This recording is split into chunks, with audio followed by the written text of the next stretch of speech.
ओहो! रिफाइनरी लेना था, मिस हो गया। अरे यार! पीएसओ लेना था, वो भी मिस हो गया। अगर आप भी अपने किसी ज़रूरी काम में मसरूफ़ रहते हैं और स्टॉक मार्केट की तरफ ध्यान नहीं होता, पीएसएमयू लाए है आपके लिए ट्रेडिंग सिग्नल सर्विसेज। अगर आप पीएसएमयू की ट्रेडिंग सिग्नल सर्विसेज अवेल करना चाहते हैं, WhatsApp me now and ask me how. अस्सलाम वालेकुम, मैं हूँ नादिया अतवार और नाज़रीन यहाँ पर आज आपके साथ टेक्निकल एज के साथ जो है मैं मौजूद हूँ। और इस प्रोग्राम पे जैसे कि आप सब जानते हैं कि यहाँ पर हमारे साथ मौजूद होते हैं के ग्लोबल के सीईओ एहतेशाम खान साहब और उनके साथ जो है हम बातचीत करते हैं और जो है आपके सवालात होते हैं जिन्हें हम इस प्रोग्राम में शामिल करने की बड़ी कोशिश ही करते हैं। सबसे पहले तो general welcome to the session. अस्सलाम वालेकुम। जी, वालेकुम अस्सलाम। आदिया कैसी हैं आप? खैरियत से? सर, ये मुझे बताएं सबसे पहले तो जो है आज की अगर हम मार्केट के हवाले से मैं आपसे रिव्यू जानना चाहूँगी। लेकिन उससे पहले मैं ये कहूँगी कि जैसे कि आपने कल के सेक्शन में ये कहा था कि एयर लिंक के हवाले से आपने जो है बात की थी कि जो है 78 का ब्रेक जो है की तरफ जो है वो एग्जिट करेगा और आज हमने देखा कि जो है इसी तरीके से लोअर कैप उसको लगा है। अ, कल आपका एक एक स्टेटमेंट और था मार्केट को लेकर, वो ये कि जो है मार्केट थोड़ी-सी जो है वीक लग रही है। और आज जो मार्केट स्टार्ट हुई तो हमने देखा कि जो है मार्केट शुरू में तो बहुत अच्छी थी, फिर एकदम से सेलिंग आई और मार्केट जो है -592 पे जो है वो क्लोज़ हुई। तो इस पे थोड़ा-सा जो है आप जो है मार्केट रिव्यू बताएँ कि ये किस तरीके से आप इसको देख। राइट जी, बिस्मिल्लाहिर्रहमानिर्रहीम। Thank you Nadia for having me on this show.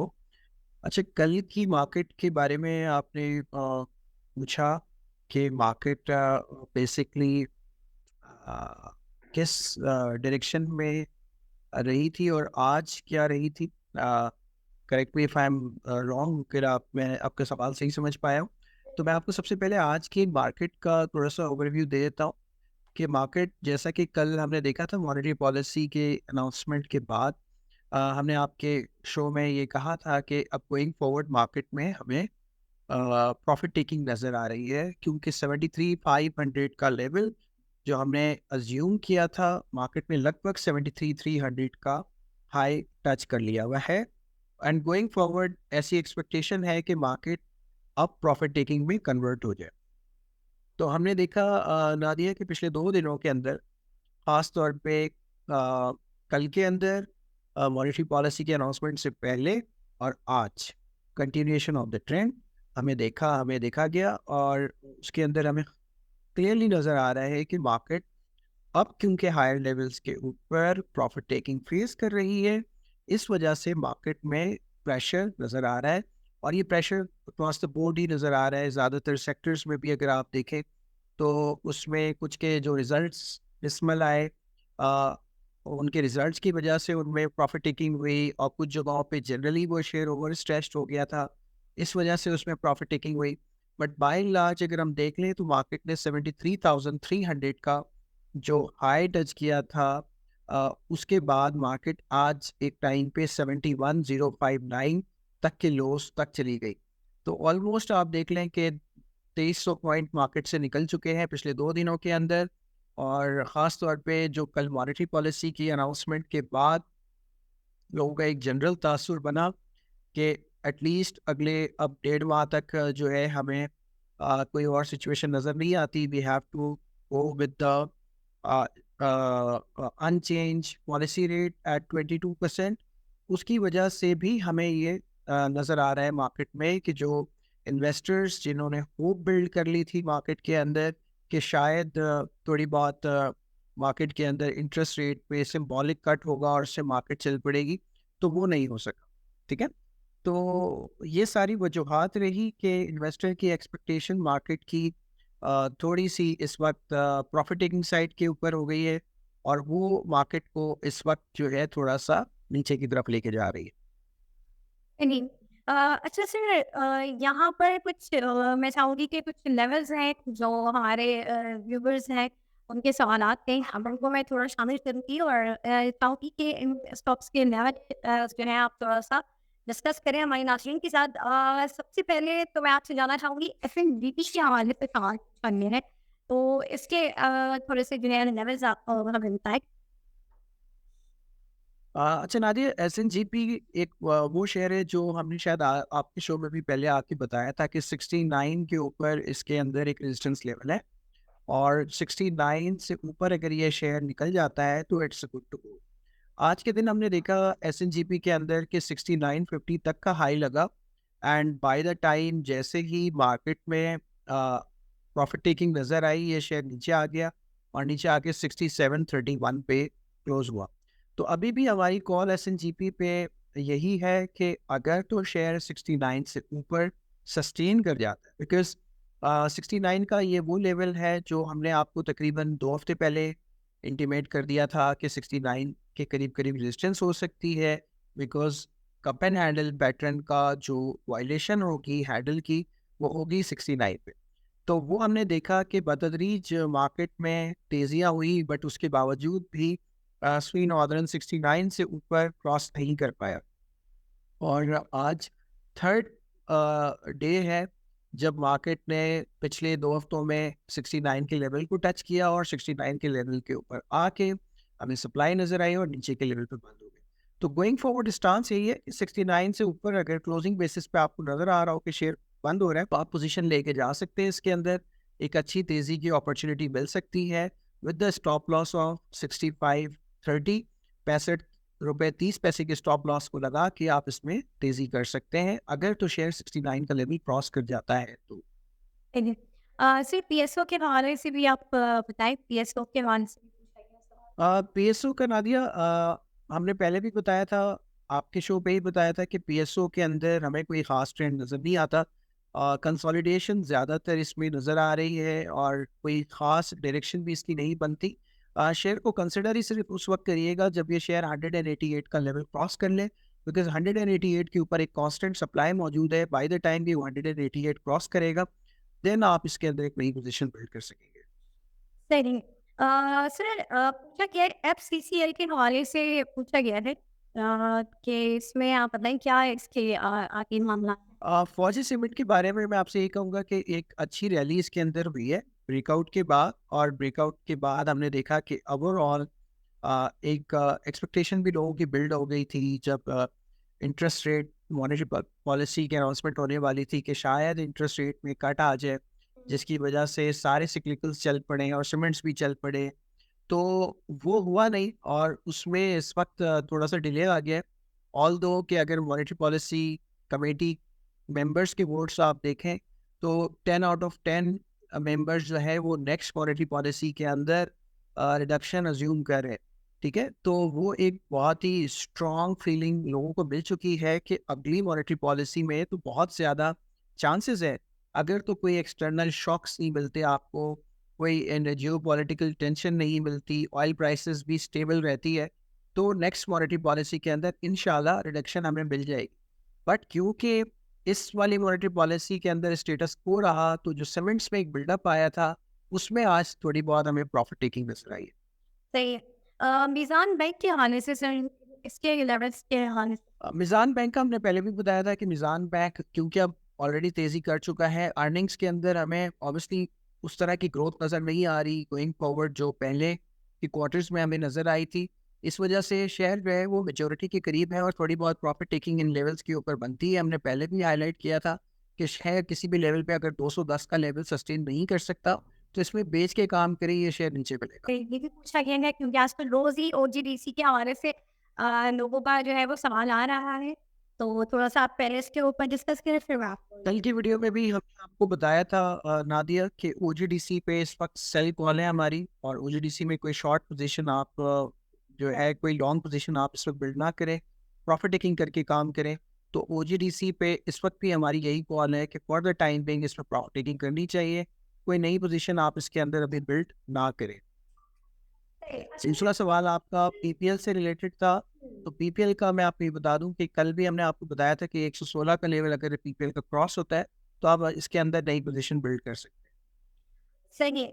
अच्छा सर, यहाँ पर जो है हमारा ये भी सवाल है कि किसी ने ये पूछा था कि मार्केट, जैसे हर कोई मार्केट चाहती है कि सवाल आया था कि हर कोई चाह रहा है कि मार्केट तेजी में चल रही है, प्रॉफिट टेकिंग होती रहे। तो ये मुझे बताएं कि आगे चल के ये मार्केट के लिए ठीक है, इन्वेस्टर्स के लिए बहुत अच्छी है। हम हमेशा सवाल करते हैं इन्वेस्टर के हवाले से कि भाई इन्वेस्टर के लिए मार्केट कैसी है। लेकिन अगर हम एज अ मार्केट के हवाले से बात करें कि अगर इसी तरीके से तेजी अगर चलती रहेगी और जो है प्रॉफिट टेकिंग के लिए हर कोई विलिंग होता रहेगा कि जी प्रॉफिट टेकिंग होती रहे, तो मार्केट की क्या पोजीशन रहेगी? क्या मार्केट उसी तरीके से स्टेबल रहेगी? ये क्या पोजीशन होगी उस वक़्त मार्केट में? देखिए, जो सवाल मैं आपको समझ सका हूँ वो कुछ इस तरह से है कि आप ये जानना चाह रही है कि अगर मार्केट में पार्टिसिपेंट प्रॉफिट टेकिंग करते रहे तो मार्केट की क्या पोजीशन हो, बिल्कुल, बिल्कुल। यही सवाल जी, यही जी। सवाल है ना आपका? जैसे मार्केट किसी ने सवाल ये पूछा था कि जैसे मार्केट तेज़ी में चल रही है, हर कोई हम हमेशा बात करते हैं इन्वेस्टर के हवाले से कि इन्वेस्टर को कितना फ़ायदा हो रहा है, इन्वेस्टर को कितना नुकसान हो रहा है। मार्केट की ग्रोथ कैसे होगी? क्या ये मार्केट के लिए भी एक हेल्दी साइन है कि अगर वो तेज़ी में चलती रहे और हर कोई प्रॉफिट टेकिंग करता रहे, तो क्या ये चीज़ मार्केट के लिए भी हेल्दी रहेगी?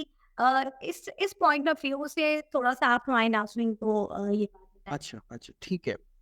देखिए, 2 बातें ना इस वक़्त। पहली बात तो ये है कि इन्वेस्टर का सेंटिमेंट कैसे बेहतर होता है, हुँ। और दूसरी जो इसका जो दूसरा एंगल है वो ये है कि ओवरऑल एक्सचेंज किस तरह से प्रॉफिटेबल होता है और एक्सचेंज किस तरह से बेहतर होता है, ठीक है?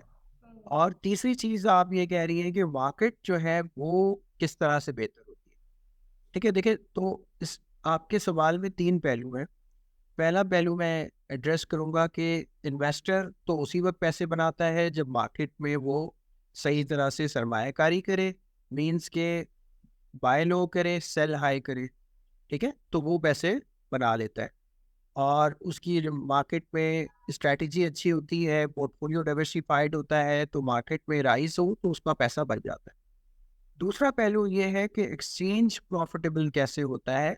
एक्सचेंज उस वक्त प्रॉफिटेबल होता है जब ज़्यादा से ज़्यादा लोग मार्केट में पार्टिसिपेशन करते हैं, वॉल्यूम जनरेट होता है, ज़्यादा से ज़्यादा लिस्टिंग होती है, नए स्टॉक्स होते हैं, आईपीओज आते हैं, उसके अंदर नई पार्टिसिपेशन होती है। ऑब्वियसली एक्सचेंज का रेवेन्यू जो है वो वॉल्यूम के साथ लिंक्ड होता है, तो ज़्यादा से ज़्यादा पार्टिसिपेशन के साथ साथ एक्सचेंज मुस्तहकम होता है।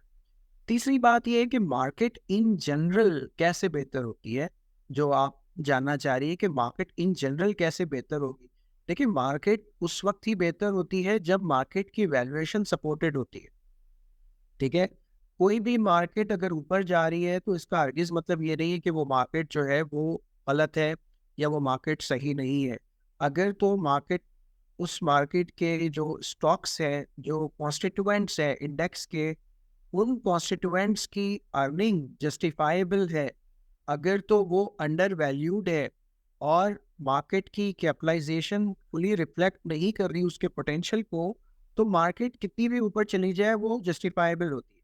लाइक फॉर एग्जांपल, इस वक्त हमारी मार्केट जो है वो बढ़ने के बावजूद भी लगभग 4 के मल्टीपल पे ट्रेड कर रही, ठीक है? ये मल्टीपल क्या है? Price earning multiple.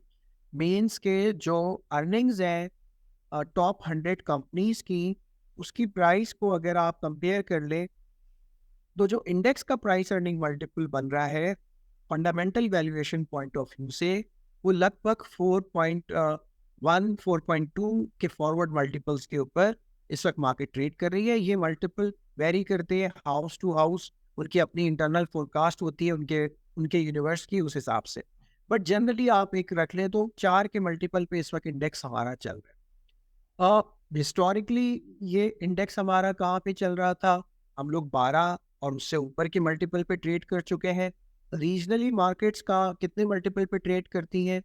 16 के मल्टीपल के ऊपर मार्केट ट्रेड कर रही है। आप देख लें, बांग्लादेश की मार्केट 18 के मल्टीपल पे ट्रेड कर रही है। तो दुनिया की मार्केट्स 18 से 25% ऑन एन एवरेज मल्टीपल्स पे ट्रेड कर रही होती है, जहाँ पे ग्रोथ स्टोरी होती है, जहाँ पे अर्निंग जस्टिफाइबल होती है, जहाँ पे सेंटिमेंट बेहतर होता है, जहाँ मैक्रो इकोनॉमिक स्टेबिलिटी होती है और दीगर फैक्टर्स होते हैं। हमारी मार्केट क्यों 4 के मल्टीपल पे चल रही है इस वक़्त? क्योंकि पिछले साल हमने देखा कि मार्केट में मैक्रो इकोनॉमिक स्टेबिलिटी नहीं थी। एक अनसर्टेनिटी की सिचुएशन थी, पॉलिटिकल साइड के ऊपर भी, इकोनॉमिक साइड के ऊपर भी, और लोगों का कॉन्फिडेंस भी नहीं था। हम लोग ऑलमोस्ट डिफ़ॉल्ट लाइक सिचुएशन पे चले गए थे और उस डिफ़ॉल्ट लाइक सिचुएशन से बाहर आए। तो इनफैक्ट हमारा जो मार्केट का मल्टीपल था, वो जो कंट्रीज़ डिफ़ॉल्ट कर गई है, उससे ज़्यादा बुरा हमारा मल्टीपल हो गया था। ठीक है? तो अब क्योंकि मार्केट स्टेबिलिटी की तरफ जा रही है, हम डिफ़ॉल्ट के सिचुएशन से बाहर आ चुके हैं, वैल्यूएशंस हमारी मार्केट की बेहतर है, मल्टीपल पॉइंट ऑफ व्यू से हम बहुत ही सस्ते हैं, रीजनली कंपेयर करें तो हम बहुत सस्ते हैं। तो मार्केट अगर बढ़ भी रही है, तो ये जस्टिफाइबल बेसिस पे बढ़ रही है, इस पे कोई प्रॉब्लम। है। बहुत शुक्रिया हम साहब आपका, और आपने बड़ी अच्छी इसकी जो है ब्रीफिंग दी है। और नाज़रीन, इसी के साथ ही आज के सेशन से मैं इजाज़त चाहूँगी। आपके कोई भी सवालात हो और किसी भी स्टॉक में आप कंफ्यूज हैं या फंसे हुए हैं या आपको समझ नहीं आ रहा है कि क्या करना चाहिए, तो आपने जो है सिर्फ और सिर्फ हमारे इस सेशन को फॉलो करना है। और जो है अगर आप इनके फ्री ग्रुप का भी हिस्सा बनना चाहते हैं, तो आप जो है डिस्क्रिप्शन में जो है वो इसमें लिंक दिया हुआ है, तो उसमें जाके आप इनके पेज ग्रुप का हिस्सा बन सकते हैं। और साथ ही साथ अगर आप इनके पेज ग्रुप ये भी शामिल होना चाहें, तो वो भी आप कर सकते हैं। और नाज़रीन, इसी के साथ ही आज के सेशन से मैं इजाज़त लूँगी। आप लोगों से इंशाल्लाह फिर मुलाकात होगी, तब तक के लिए अल्लाह हाफ़िज़।